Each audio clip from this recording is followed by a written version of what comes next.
Welcome to Last Week in Gaming. If you want to support what I do here, hitting subscribe helps immensely. Like the video, share the video, and if you happen to be a fan of challenging strategy loops, make sure to add my own survival roguelike over on Steam to your wishlist or library. So, let's start. If you have been searching for a fresh single player experience to sink your teeth into, the past 7 days delivered some incredible wild concepts. We're taking a look at a combat system where a massive dinosaur wields a human-sized sword and a brutal underwater survival game focused on extreme resource scarcity and Lovecraftian horror. Let's get started. Look, I typically approach gameplay loops that mirror Dark Souls with a bit of caution, so when Dinoblade launched on PC, it definitely subverted my usual expectations for the genre. You have to be honest, this is silly, but in a good way.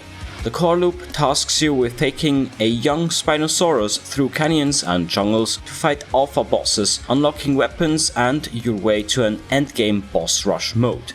In practice, the combat, which aims for a mechanical dance of stamina management, heavy combos and posture parries, can sometimes feel like a heavy endurance test during longer boss fights, as it's very usual in these Souls-like games. It joins a very crowded wave of Souls-likes, working hard to carve out its own identity among some massive genre giants, apparently with a dino twist. What takes some getting used to are the animations. The sword fighting movements lean heavily into what I would say are human-like blade swings, which feel highly stylized and unique for a massive dinosaur. It's definitely a bold, imaginative concept. From an anatomical perspective, it would be wild to see what these hyper-intelligent dinosaurs could do with something like rifles and tactical gear instead. While prehistoric settings aren't always my first choice, it can be a highly engaging theme when executed well. I actually really enjoyed how they handled it in the prehistoric DLC for Oxygen Not Included. A unique backdrop adds great flavor, though a lot relies on how much you actually enjoy the core loop. For players who prefer the open freedom of something like Skyrim or Breath of the Wild, this structure style might require a bit of adjustment. As a rigid Souls-like, it targets a very specific audience. It's an interesting design direction, and checking out some gameplay clips or early streams is a great way to see if the combat rhythm matches your personal playstyle before jumping in. Now, after this what you would call palate cleanser, let's get into a deep sea horror concept that is much more right up my alley. I am a massive fan of the first Subnautica game and specifically Barotrauma, because underwater settings like these, well, they deliver a terrifying atmosphere that you cannot find anywhere else.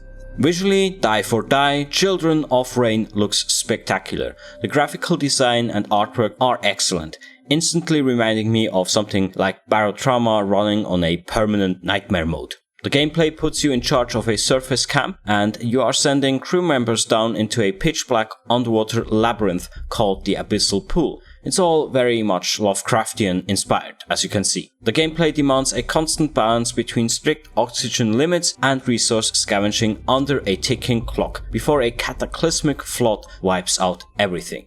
It features permadeath of your crew members and actually requires you to actively sacrifice survivors at regional altars to unlock materials for crafting better gear. While sacrificing a diver unlocks the necessary materials for better equipment, the game aggressively punishes you for it. The moment you sacrifice a crew member to change the environment, all local enemies in that biome immediately gain increased health, deal significantly higher damage, and develop more aggressive attack patterns. The high stakes of the permadeath and crew sacrifice mechanics add incredible tension, but dealing with tougher monsters is one thing. A bigger question is how the game handles its save systems. You see, this comes a bit from experience. If missions can be these hour-long slogs like in Barotrauma, and you cannot save and quit without losing your progress, it kinda sucks. If you need to stop playing, you just lose everything.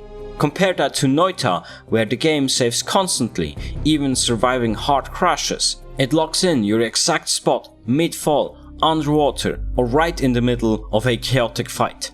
The game actually understands that sometimes people just need to stop, save, and play again later. I also think the time limit is an interesting wildcard that highlights the specific pacing choices of the developers, while the forced time pressure in something like FTL sometimes felt a bit restrictive when I wanted to explore every corner. It's hard to deny that the looming threat creates a beautifully designed challenge.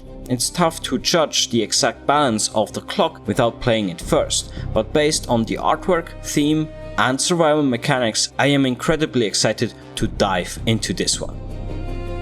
Thank you so much for watching. This was OpenSplit. Before you go away, tell me in the comments below what you think about the games that I just showed you, and I will see you in the next one. Bye!